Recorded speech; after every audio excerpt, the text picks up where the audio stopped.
നമസ്കാരം, nation news ലൈവിലേക്ക് സ്വാഗതം. സോഷ്യൽ മീഡിയയിൽ വലിയ രീതിയിൽ ചർച്ചയായ ഒരു വാർത്തയാണിത്. യൂത്ത് കോൺഗ്രസ് നേതാവായ എം.എ. ഷഹനാസിനെതിരെ ഗുരുതരമായ ചില ആരോപണങ്ങൾ വന്നിരിക്കുകയാണ്. കാസർഗോഡ് സ്വദേശിയും സോഷ്യൽ മീഡിയ ആക്ടിവിസ്റ്റുമായ നിയാസ് മലബാരിയാണ് ഇപ്പോൾ പോലീസിൽ പരാതി നൽകിയിരിക്കുന്നത്. ഷഹനാസ് കുറച്ചു നാളായി രാഹുൽ മാങ്കൂട്ടത്തിലിനെതിരെ പരസ്യമായി രംഗത്ത് വന്നിരുന്നു. അതിന് പിന്നാലെയാണ് ഈ പുതിയ സംഭവ വികാസങ്ങൾ. ഈ പരാതിയിൽ പറയുന്ന പ്രധാന കാര്യം ഷഹനാസ് ഒന്നിലധികം പേരുകളിൽ തിരിച്ചറിയൽ രേഖകൾ, അതായത് ID കാർഡ് ഉപയോഗിക്കുന്നു എന്നാണ്. അവരുടെ പാൻ കാർഡിലും പാസ്പോർട്ടിലും മുരിയാട് അറക്കൽ ഷഹനാസ് എന്ന പേരാണ് അത്രേ ഉള്ളത്. എന്നാൽ ഡ്രൈവിംഗ് ലൈസൻസിലേക്ക് നോക്കിയാൽ അതിൽ പ്രിയ സിജേഷ് എന്ന പേരാണെന്നും കാണുന്നുണ്ട്. പണ്ട് ഗൂഗിൾ പേ വഴിയൊക്കെ പണം അയക്കുമ്പോൾ ബാങ്കിംഗ് പേരായി വരുന്നത് പ്രിയ സിജേഷ് എന്നായിരുന്നുവെന്നും ഇതിൽ പറയുന്നുണ്ട്. ഒരു വ്യക്തി തന്നെ എന്തിനാണ് ഇങ്ങനെ രണ്ട് പേരുകളിൽ ID കാർഡുകൾ വെക്കുന്നത് എന്നതിലാണ് എല്ലാവർക്കും സംശയം.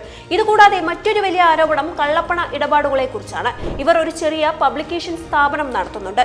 ഇതിന്റെ മറവിൽ വിദേശയാത്രകൾ നടത്തി കള്ളപ്പണ ഇടപാടുകൾ നടത്തുന്നുണ്ടോ എന്നാണ് നിയാസിന്റെ സംശയം. പലപ്പോഴും വിദേശത്ത് ബിസിനസ് ഉണ്ടെന്ന് പറയുന്നതും ഈ രണ്ട് പേരുകളിലുള്ള ID കാർഡുകളും ബാങ്ക് അക്കൗണ്ടുകളും ഉപയോഗിക്കുന്നത് ഇത്തരം ഇടപാടുകൾ എളുപ്പമാക്കാനാണെന്നും പരാതിയിൽ ആരോപിക്കുന്നുണ്ട്.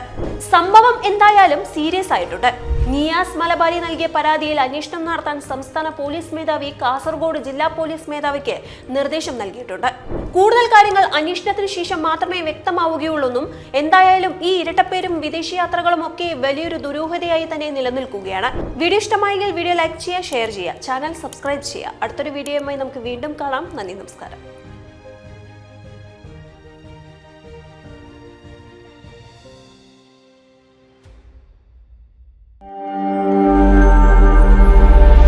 നാഷൻ ന്യൂസ് ലൈവ്, സത്യം, ചരിത്രം, വർത്തമാനം.